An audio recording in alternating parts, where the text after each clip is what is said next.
আজ থেকে দক্ষিণবঙ্গে হাওয়া বদল। আজ থেকে দক্ষিণবঙ্গে ঝড় বৃষ্টির সম্ভাবনা থাকছে। কলকাতা সহ দক্ষিণবঙ্গে আজই কালবৈশাখীর সতর্কতা। কালবৈশাখীর পূর্বাভাস রয়েছে পশ্চিমের জেলাগুলিতেও। তারই পাশাপাশি উত্তরবঙ্গ, সেখানেও দুর্যোগপূর্ণ আবহাওয়ার পূর্বাভাস রয়েছে। 22 তারিখে আপনার বীরভূম, মুর্শিদাবাদ, নদিয়া, পূর্ব বর্ধমান এই 4টি জেলাতে আপনার হেলস্টর্ম হওয়ার সম্ভাবনা আছে। 2 24 পরগনা, পূর্ব মেদিনীপুর এই জেলাগুলোতে আপনার বজ্রবিদ্যুৎ সহ বৃষ্টি এবং তার সাথে ঝোড়ো হাওয়া 40 থেকে 50 কিলোমিটার প্রতি ঘন্টাতে হওয়ার সম্ভাবনা রয়েছে। কলকাতার তো থান্ডারস্টর্ম উইথ লাইটনিং এবং ঝোড়ো হাওয়া 30 থেকে 40 কিলোমিটার প্রতি ঘন্টায় হওয়ার সম্ভাবনা আছে। এটা হচ্ছে 22 তারিখ। আর শনিবার ইডেনে রয়েছে আইপিএল, জানি উন্মাদনা তুঙ্গে রয়েছে। আর সেদিন অর্থাৎ শনিবার কিন্তু কলকাতায় ঝড় বৃষ্টি হতে পারে, এখনো পর্যন্ত এমনটাই পূর্বাভাস দিয়েছে আলিপুর আবহাওয়া দফতর। সেক্ষেত্রে আইপিএল পণ্ড হওয়ার আশঙ্কা থেকেই যাচ্ছে। তারই পাশাপাশি দক্ষিণবঙ্গে আজ থেকেই ঝড় বৃষ্টি হতে পারে, তারই সঙ্গে বইতে পারে 50 থেকে 60 কিলোমিটার বেগে ঝোড়ো হাওয়া। বিশেষ করে পশ্চিমের জেলা, সেখানেও ঝড় বৃষ্টির প্রভাব বেশি থাকতে পারে, এমনটাই আশঙ্কা রয়েছে।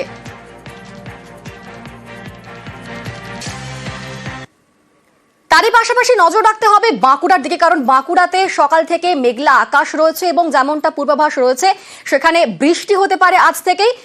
এখন সেখানে কিরকম ওয়েদার রয়েছে, আমাদের সঙ্গে রয়েছেন প্রতিনিধি প্রিয়ব্রত। প্রিয়ব্রত, এখনকার তাপমাত্রা কিরকম, কেমন রয়েছে এখনকার ওয়েদার? দেখো, সকাল থেকেই মেঘলা আকাশ রয়েছে, মৃদুমন্দ বাতাস যখন জ্বলছে, আবার কিন্তু ঝোড়ো বাতাসও কখনো কখনো বইছে। একটা পূর্বাভাস পাওয়া যাচ্ছে কিছু হতে পারে। গত কয়েকদিন ধরে যেভাবে তাপমাত্রা 40-এর কাছাকাছি পৌঁছে গেছিল, বাঁকুড়ার মানুষ কিন্তু ত্রাহিমাম করছিল যে অন্তত এক পশলা বৃষ্টি। সেই বৃষ্টির আশা কিন্তু সকাল থেকে দেখা যাচ্ছে, মেঘলা আকাশ এবং ঝোড়ো হাওয়া। এটা পূর্বাভাস যে কালবৈশাখীর যে পূর্বাভাস দিয়েছে আবহাওয়া দপ্তর, সেই কালবৈশাখী হয়তো বিকেল বেলা নাগাদ আসতে পারে, এমনটা কিন্তু আবহাওয়া দপ্তরের অনুমান। এর পাশাপাশি যে তাপমাত্রা, সেই তাপমাত্রা কিন্তু অনেকটাই নিম্নমুখী। আজকে 37.4 ডিগ্রি টেম্পারেচার। সেক্ষেত্রে বলা যেতেই পারে যে দাবদাহ যে চলছিল, সেই দাবদাহ থেকে অনেকটাই রেহাই পেয়েছে বাঁকুড়াবাসী। এর পরবর্তীকালে যে ঝড় বৃষ্টি হয় বা কালবৈশাখীর যে পূর্বাভাস দিয়েছে আবহাওয়া দপ্তর, সেক্ষেত্রে কিন্তু অনেকটাই তাপমাত্রা নিচে নামবে, এমনটাই দাবি করছে আবহাওয়াবিদ সহ বাঁকুড়া জেলা মানুষজন। বেশ, ধন্যবাদ প্রিয়। শুরুতেই নজর রাখতে হবে শিলিগুড়ির দিকে, কারণ শিলিগুড়িতে বাধ্যতামূলক বাংলা। ব্যবসায়িক প্রতিষ্ঠানের বোর্ডে বাংলা মাস্ট, অফিস হাসপাতালেও সাইনবোর্ডে বাংলা মাস্ট। নির্দেশিকা জারি শিলিগুড়ি পুরসভার। অন্য ভাষা থাকলেও সাইনবোর্ডে বাংলা বাধ্যতামূলক।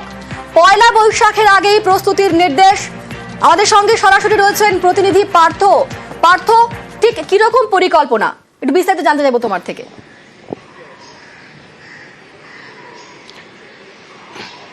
দেখো, গত ভাষা দিবসেই কিন্তু এই প্রস্তাবটা নিয়ে আলোচনা করেছিল পুরসভা এবং সেই প্রস্তাবে কিন্তু অবশ্যই সিলমোহর পেল এবং গতকাল রাতেই নির্দেশিকা জারি।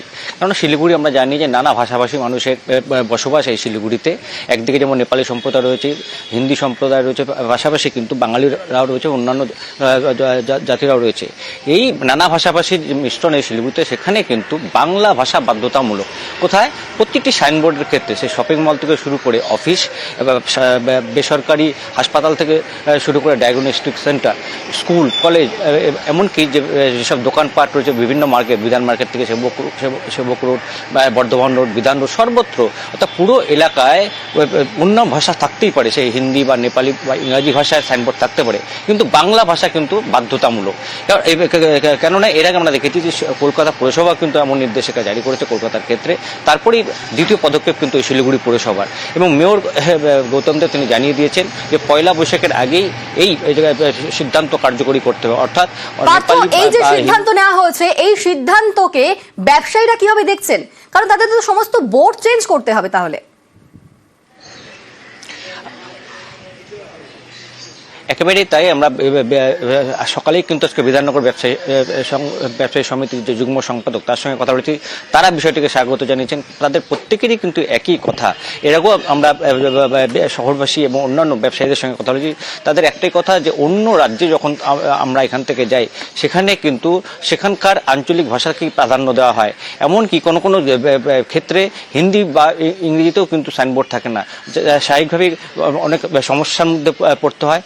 সেই দিক থেকে তাকিয়ে এই যে সিদ্ধান্ত কার্যকরী হচ্ছে উত্তর পূর্ব ভারতের করিডর এই শিলিগুড়ি, সেখানে বহু পর্যটক আসেন, দেশ বিদেশের পর্যটকরা আসেন, সব মিলিয়েই যে এই বাংলা ভাষাটাকে যে গুরুত্ব দেওয়া হচ্ছে, যেহেতু আমাদের মাতৃভাষা বাংলা, স্বাভাবিকভাবেই কিন্তু খুশি ব্যবসায়ীরাও। হয়তো তাদের আবারও সাইনবোর্ডে নতুন করে সাইনবোর্ড লিখতে হবে, সে রেস্তোরাঁ থেকে শুরু হোক, শপিং মল কিংবা ব্যবসায়িক প্রতিষ্ঠানগুলিতে, কিন্তু তবুও তারা কিন্তু পুরসভার এই সিদ্ধান্তকে স্বাগত জানিয়েছেন। এবং অনেকেই যেটা বলেছে যে শুধু শিলিগুড়ি কেন, উত্তরবঙ্গের অন্যান্য জেলা তো এমনকি গোটা রাজ্যের, শুধু কলকাতা বা শিলিগুড়ি হলে হবে না, প্রতিটি আমাদের রাজ্যের প্রতিটি জেলাতেই যেন এই প্রথা চালু হয়, অর্থাৎ বাংলা ভাষার সাইনবোর্ড মাস্ট।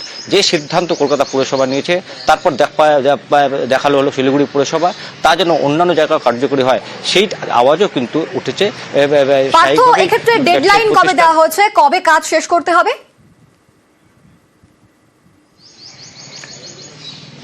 অর্থাৎ যে পয়লা বৈশাখ, 15 এপ্রিল, 14 এপ্রিলের মধ্যে কিন্তু তা কার্যকরী করতে হবে। এবং যে নির্দেশিকা স্পষ্টভাবে লেখা আছে, যারা এই নির্দেশ মানবে না তাদের কিন্তু পুরো আইন অনুযায়ী আইনানুগ ব্যবস্থা নেওয়া হবে।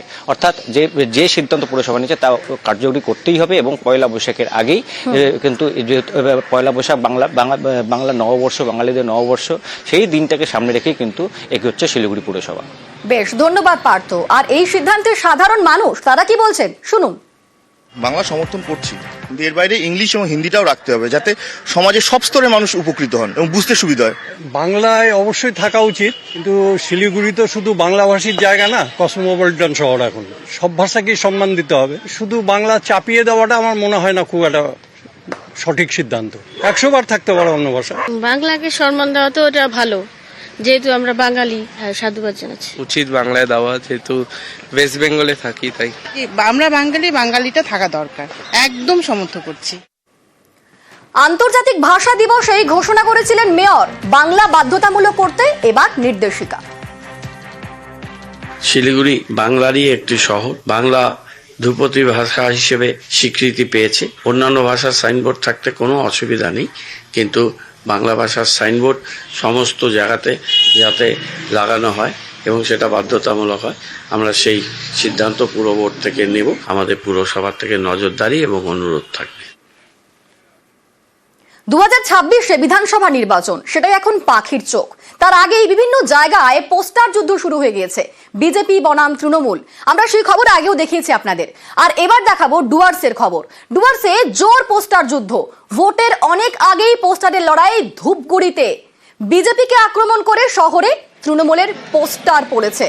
কি বলা হচ্ছে সেই পোস্টারে, কিরকম পোস্টার পড়েছে, কাদের নাম রয়েছে? আমাদের সঙ্গে রয়েছেন প্রতিনিধি রকি। রকি বলতে পারবে। রকি, দেখুন, নির্বাচন 2026-এর নির্বাচন এখনো বহুদিন, তার আগেই কিন্তু শুভেন্দু অধিকারী এক মন্তব্যকে ঘিরে কিন্তু পোস্টার যুদ্ধ শুরু হয়েছে ডুয়ার্সে। রাতের অন্ধকারে ধূপগুড়ি শহরে বিভিন্ন এলাকায় ট্রাফিক মোড় থেকে শুরু করে জাতীয় সড়ক এবং রাজ্য সড়ক পাশে দেখা গেল যে সেখানে তৃণমূল কংগ্রেসের তরফ থেকে পোস্টার লাগানো হয়েছে এবং সেই পোস্টারের মধ্যে লেখা রয়েছে হিন্দু হিন্দু ভাই ভাই, তবে আবাস যোজনার টাকা কেন নেই? হিন্দু হিন্দু ভাই ভাই, তবে গ্যাসের দামে হিন্দুরা আলাদা ছাড় পাই। হিন্দু হিন্দু ভাই ভাই, তবে 100 দিনের টাকা চাই। এই সকল পোস্টার কিন্তু ধূপগুড়ি শহরে পড়েছে এবং শুভেন্দু অধিকারীকে একটি কার্টুনের মাধ্যমে কিন্তু সেখানে তুলে ধরা হয়েছে এবং যা নিয়ে কিন্তু রীতিমতো শোরগোল পড়ে গিয়েছে। কারণ কয়েকদিন আগে শুভেন্দু অধিকারী একটি মন্তব্য করেছে এবং সেই মন্তব্যকে কটাক্ষ করেই তৃণমূল কংগ্রেসের যুব সম্প্রদায় তারা কিন্তু এই পোস্টার করেছে রাতের অন্ধকারে এবং যা নিয়ে কিন্তু জোর শোরগোল সৃষ্টি হয়েছে ধূপগুড়ি সহ গোটা ডুয়ার্সের রাজনীতিতে। ধন্যবাদ রকি। শুভেন্দু অধিকারী যেভাবে উনি যা শুরু করেছে, তাতে উনি অনেকটা কার্টুনিস্ট চরিত্রে পরিণত হয়েছে। যেভাবে করে মানুষকে ভুল হিন্দুত্বর কথা বলে মানুষকে ভুল বোঝানোর চেষ্টা করছে, মানুষের মধ্যে যে একটা বিদ্বেষ তৈরি করছে, যারাই এটা করছে তারা যেন আরো ভালো করে পোস্টারিং করুক। আমরা এটাকে সাধুবাদ জানাই। আবাস যোজনার টাকা বন্ধ করে রেখেছে, 100 দিনের টাকা বন্ধ করে রেখেছে। গ্যাসের ক্ষেত্রে এমন তো নয় যে হিন্দুরা গ্যাসের ক্ষেত্রে আলাদা রকম সাবসিডি পাচ্ছে বা সুবিধা পাচ্ছে, কিন্তু বারবার ভুল বোঝানো হচ্ছে হিন্দুত্বের নাম করে। সেই হিসাবে যারা করছে তারা ঠিকই করছে।